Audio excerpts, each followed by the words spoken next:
सभी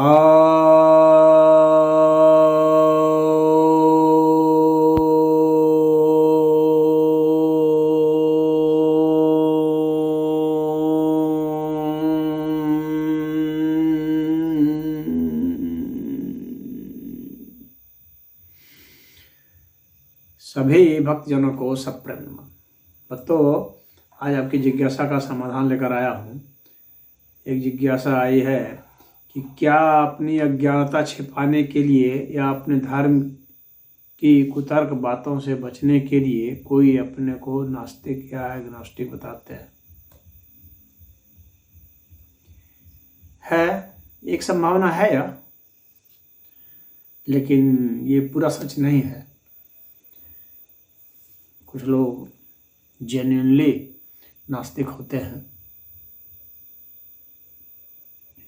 कुछ लोग जेन्युइनली जो है एग्नोस्टिक होते हैं, संशयवादी होते हैं कि वे खोज रहे हैं, संशय कर रहे हैं। उन्हें पता नहीं है कि वास्तव में ये सच है या नहीं है, तो उस पर सवाल कर रहे हैं। तो कुछ लोग जेन्युइन ऐसे हो सकते हैं, सही में ऐसे हो सकते हैं। कुछ लोग सही में ऐसे हो सकते हैं जो कि ये मानते हों कि ये जो है ईश्वर का ही नहीं है और ईश्वर की बात झूठी है। तो इस तरह की बात मानने वाले नास्तिक होते हैं, जो सोचते हैं कि नहीं, ईश्वर हो भी सकते हैं, नहीं भी हो सकते हैं। तो ऐसे लोग जो है एग्नोस्टिक है, संशयवादी है। तो ये जेन्युइनली भी हो सकते हैं। लेकिन यह बात भी सच है, आपकी आधी बात भी सच है कि अपनी अज्ञानता को छिपाने के लिए, क्योंकि इनकार करना तो आसान हो जाता है एक तरह से। हाँ, हम नहीं मानते, चलो हटो हटो, क्योंकि इसके लिए बहुत नॉलेज की जरूरत नहीं पड़ती है आदमी को। हालांकि कोई उसके पीछे पड़ जाएगा तो अंततः वो अज्ञानी मूर्ख सिद्ध हो जाएगा। लेकिन सामान्य आदमियों के बीच में हम नहीं मानते कहा करके वो हट किनारा कर सकते हैं। लेकिन जो मानते हैं उन्हें उत्तर देना पड़ता है। तो बहुत सारे ऐसे मतावलंबी हैं जो चाहे हिंदू धर्म के हों, चाहे इस्लाम के हों, चाहे ईसाईयत के हों, चाहे यहूदी हों, चाहे सिख हों, चाहे बौद्ध हों, चाहे जैन हों, जिन्हें धर्म के बारे में पता है, उस परिवार में जन्म गए, कुछ अध्ययन किया नहीं, कुछ प्रयोग किया नहीं, तो उनके सामने जब सवाल आते हैं टेढ़े टेढ़े, जटिल जटिल, तो उनकी हवा खराब हो जाती है। तो सोचते हैं कि कौन उत्तर दे, कौन माथा कितना खपाए। सीधे सीधे बोलते हैं भैया हम तो नहीं मानते। इससे कर करके अपना पिंड छुड़ा लेते हैं, अपनी जान बचा लेते हैं। परंतु यह अपने को धोखा देना ही है और कुछ नहीं है। अपनी अज्ञानता को छिपाने के लिए ऐसा करते हैं, बहुत लोग ऐसा करते हैं, इसमें कोई दो राय नहीं है। कौन मुंह खपाने जाए, कौन दिमाग खपाने जाए, कौन इतना गाल बजाए, क्योंकि इतना आसान नहीं है दुनिया को कन्विंस करना। कोई जल्दी कन्विंस नहीं होना चाहता है और सवाल ढेरों होते हैं और एक सवाल का उत्तर दे देने से भी काम नहीं चलने वाला। उस सवाल के बाद फिर दूसरा सवाल, तीसरा सवाल, इस तरह सवालों की लगातार झड़ी लग जाती है और ये झड़ी बंद नहीं होती है, क्योंकि मनुष्य जब तक है तब तक उसके सामने प्रश्न है।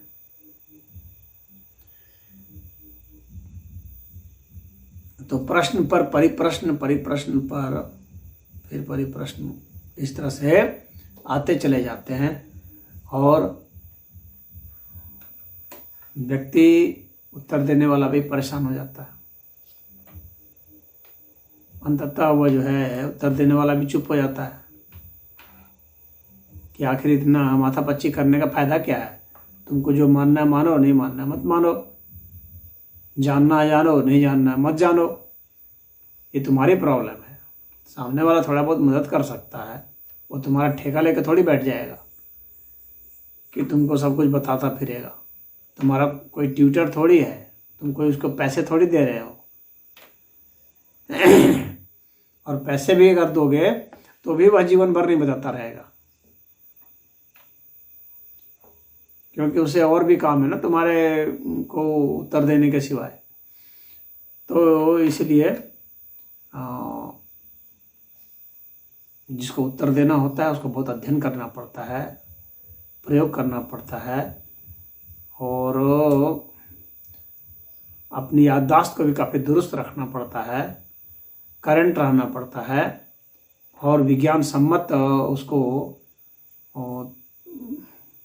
सारे उत्तर ढूंढने होते हैं। तो ऐसी स्थिति में उसको एकदम अलर्ट रहना होता है। ये कोई आसान काम नहीं है, बहुत बड़ी तपस्या है और इतनी बड़ी तपस्या हर किसी के बस की बात नहीं है। दुनिया में बहुत सारे लोग हैं जो भिन्न भिन्न कामों में उलझे हुए हैं, उनके पास इतना समय कहाँ है कि इन सब चीज़ों में वो फंसे। तो वो बहुत आसान सा सीधा सा तरीका उनका यही होता है कि घर परिवार में जो उनकी परंपरा से चला आ रहा है उसके अनुसार से ही वे अपना जीवन यापन करते हैं, उसके अनुसार से ही वे ईश्वर को मानते हैं और उसके अनुसार से ही वो अपनी आध्यात्मिक जो है थोड़ी बहुत जो जिज्ञासा है उसकी पूर्ति कर लेते हैं। कहीं गए थोड़ा प्रवचन सुन लिए, कहीं थोड़ा सत्संग में बैठ गए, कभी कभी कुछ पुस्तकों को निकाल के स्वाध्याय कर लिए, कभी किसी का वीडियो सुन लिए वगैरह वगैरह। इससे थोड़ा बहुत अपना हल्का फुल्का जो थोड़ी सी उथली जिज्ञासा होती है उसको वो पूर्ति करते रहते हैं। उसमें से जो कुछ गंभीर लोग होते हैं वे उसमें ज़्यादा डूबते हैं और फिर वे ही उत्तर दे सकते हैं। हर कोई उत्तर नहीं दे सकता है, इसीलिए अधिकतर लोग कन्नी काट लेते हैं। और मनुष्य अपने समय का उपयोग धन कमाने में, पद कमाने में, इन सब में करना चाहता है, न कि आध्यात्मिक जिज्ञासाओं और चर्चाओं में। सोचता है कि इससे हमें मिलेगा क्या, और जिसे वास्तव में ईश्वर का कुछ वह अनुसंधान करना है, खोज करना है, प्रयोग करना है, जिसको सुख शांति चाहिए, ज्ञान ध्यान चाहिए, वो अपना करता है। तो ऐसे लोग तो काफ़ी बिरले होते हैं, कम होते हैं बहुत। ऐसे लोग जल्दी मिलेंगे कहाँ। तो सामान्यतः तो ऐसे ही लोग होते हैं जो कि इन सब चीज़ों के पछड़े में नहीं फंसना चाहते और वो कहते हैं भैया हम तो नास्तिक हैं, हमारे से मत पूछो, या कह देते हैं कि हम जो संशयवादी, हमको कुछ पता नहीं कि होता है कि नहीं होता है, बस ठीक है घर में जो हो रहा है हम करते चले जाते हैं। परिवार को चलाना है, निभाना है, अपनी परंपरा को चलाना है, अपने कुल वंशज का देखना है, अपने वंश को देखना है, अपने समाज को देखना है, उसके हिसाब से उसको जीना है, इसी समाज में रहना है, जीना है, मरना है। वहीं पर जो है भोज है, भंडारा है, शादी है, विवाह है, सब कुछ वहीं है। अगर उन सबके नहीं मानेगा तो उनका विरोध झेलना पड़ेगा। दंगा फसाद होगा, उसमें मारा जाएगा वो। अगर उनके साथ नहीं रहा तो बहुत तरह की चीज़ों को झेलना पड़ता है। तो इतना झेलने से फ़ायदा क्या है उसको। तो इसलिए सीधे वो इस पछाड़े में फंसता ही नहीं है, वहाँ से कन्नी काट के निकल जाता है।